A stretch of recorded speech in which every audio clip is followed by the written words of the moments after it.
안녕하세요. 대형 멘토 황대근입니다. 오늘 한국 석유 함께 살펴보도록 하겠습니다.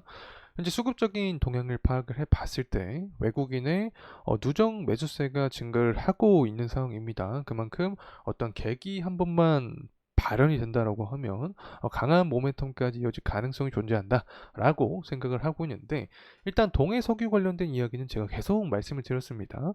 경제성에 대한 부분이 입증이 되기까지는 아직까지 시간이 소요가 되는 부분이기 때문에 그 사이에 어떤 모멘텀을 찾아야 된다. 그 부분이 바로 정책적인 부분과 대선, 그리고 전쟁에 대한 부분을 파악을 해야 된다라고 말씀드렸습니다. 현재 미국의 대선 토론이 진행이 됐죠. 그래서 바이든에 대한 실망에 대한 이야기가 굉장히 많이 나오고 있습니다. 그래서 바이든이 쇠퇴하게 되면 중동 정책의 붕괴 역시 가져올 가능성이 높다. 자, 이런 이야기가 나와주고 있는데, 결국에 개인적으로 하나라고 생각을 합니다. 정세 악화에 대한 부분이 가시화될 가능성이 높다, 이렇게 생각을 하고 있고, 헤즈볼라도 생각을 해보면 이스라엘 쪽을 계속 공격을 하고 있습니다. 이란이 여태까지 헤즈볼라랑 후티 반군을 이용해서 이스라엘을 공격한 가능성이 컸었죠. 그래서 두 국가 간에 계속해서 전쟁에 대한 의지를 표출하고 있지 않나 생각을 하고 있습니다. 그리고 나서 정세적인 부분을 제외하게 되면 이 원자재 시장에서 유가가 굉장히 한국 석유 주가에 중요하게 작용이 되죠. 어떤 주가 상승의 근원이라고도 설명을 드릴 수 있겠는데, 금일 23시에 주요 지표가 하나 나오게 됩니다. 이 부분에 의해서 어떤 수요적인 부분도 우리가 파악할 가능성이 있다라고 생각을 하고 있기 때문에, 전반적으로 한국 석유에 꼭 필요한 내용에 대해서 금일 영상을 통해서 풀어가는 시간 갖도록 하겠습니다. 자, 우선 한국 석유의 가격적인 흐름 함께 살펴보도록 하겠습니다. 지금까지 패턴이 비슷비슷하게 흘러가고 있습니다. 굉장히 단기간에 강한 상승에 대한 모습을 보여줬죠. 6월달 초반에도 마찬가지입니다. 6월 3일날 강한 거래량과 함께 주가가 먼저 상승했는데, 이때 동해 석유가스 테마가 불었죠. 그리고 나서 갭을 띄우면서 주가의 상승에 대한 모습을 보여줬습니다. 사실 한국석유 같은 경우에는 한 3거래일 동안 동해석유 테마로 인해서 주가가 상승했는데, 6월 5일을 기점으로 해서 윗꼬리가 강하게 출현을 했죠. 그만큼 투자 심리가 강한 구간에서 차익 실현 물량이 나왔다라고도 해석을 할 수 있을 것 같습니다. 그 뒤로 주가의 하방 압력을 받고 있다. 자, 이렇게 말씀을 드릴 수 있겠죠. 결국에 동해석유 같은 부분은 경제성이 입증이 돼야 추가적인 테마가 형성이 될 가능성이 있고, 이러한 경제성은 아직까지 시간적인 부분이 소요가 되기 때문에 다른 모멘텀을 찾아야 된다라고 말씀드렸던 기억이 납니다. 수급적인 측면을 보게 되면 외국인의 매집세가 근 4거래일 동안 계속해서 유지가 되고 있습니다. 그렇다면 어떠한 재료적인 부분이 한번 터지게 되면 강한 상승에 대한 시발점, 어떤 부분을 시발점이 될 수 있는 부분을 현재 준비를 하고 있지 않나 생각이 또 드는 단계인데, 하나하나 내용을 좀 파악을 해보도록 하겠습니다. 일단 이스라엘과 이란 관련된 이야기가 나와주고 있는데, 흩날리는 바이든은 이용할 가능성이 있다, 이런 기사 내용이 나와주고 있습니다.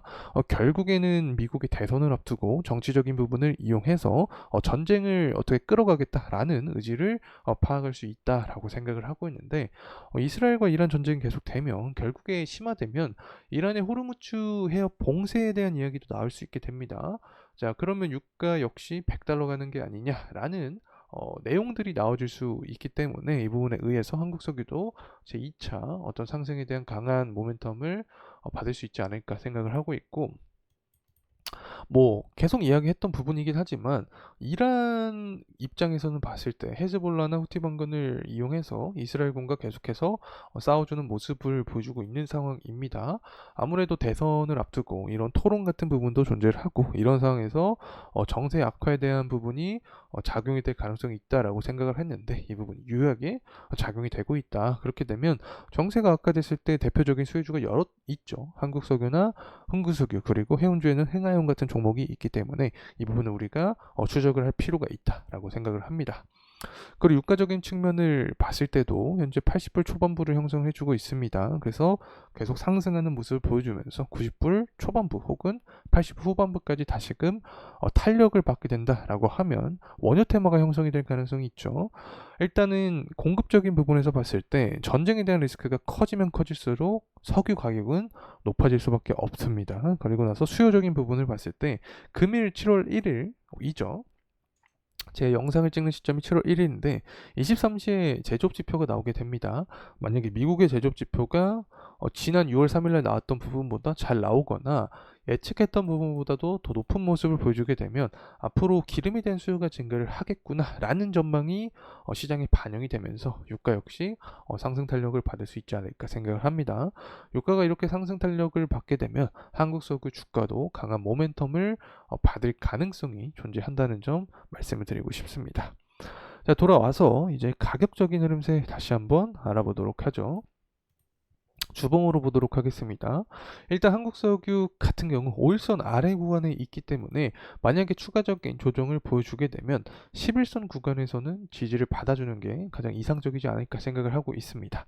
하지만 11선 구간까지 무너진다라고 하면 지난 5월달과 6월달에 나와줬던 이 21선 구간에서는 지지를 받아주면서 재차 강한 상승 모멘텀을 보여줬기 때문에 21선 구간에서는 지지를 받아주고 재차 상승해주는 게 포인트가 될 수 있다. 그렇게 되면 상승했을 때 기준으로 봤을 때 6월 10일과 6월 17일 날 기준점인 윗꼬리가 출현했던 투자 심리가 많이 반영이 되어 있던 이 구간에 대한 돌파 여부가 1차적인 포인트가 될 수 있을 것 같고, 그리고 나서는 6월 3일 날 기록했던 이 고점 구간에 대한 돌파 여부가 추가적인 상승 포인트가 될 수 있다라고 생각을 하고 있습니다.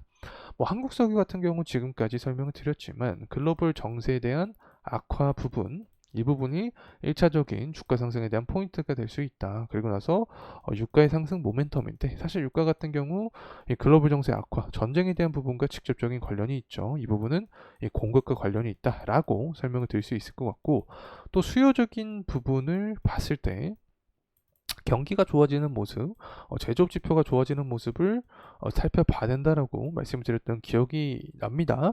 그래서 수요가 탄탄한 모습을 보여주게 되면 유가 역시 더욱더 고공행진하는 모습을 보여줄 가능성이 존재하지 않을까 생각을 하고 있습니다. 그래서 유가가 만약에 100달러 간다라는 그런 시장의 리스크적인 차원에서의 기사 뉴스가 나오게 되면 한국 석유가 대표적인 수혜주가 될 수 있다는 점 말씀드리면서 금일 영상 마무리하도록 하겠습니다. 끝까지 시청해주셔서 감사합니다.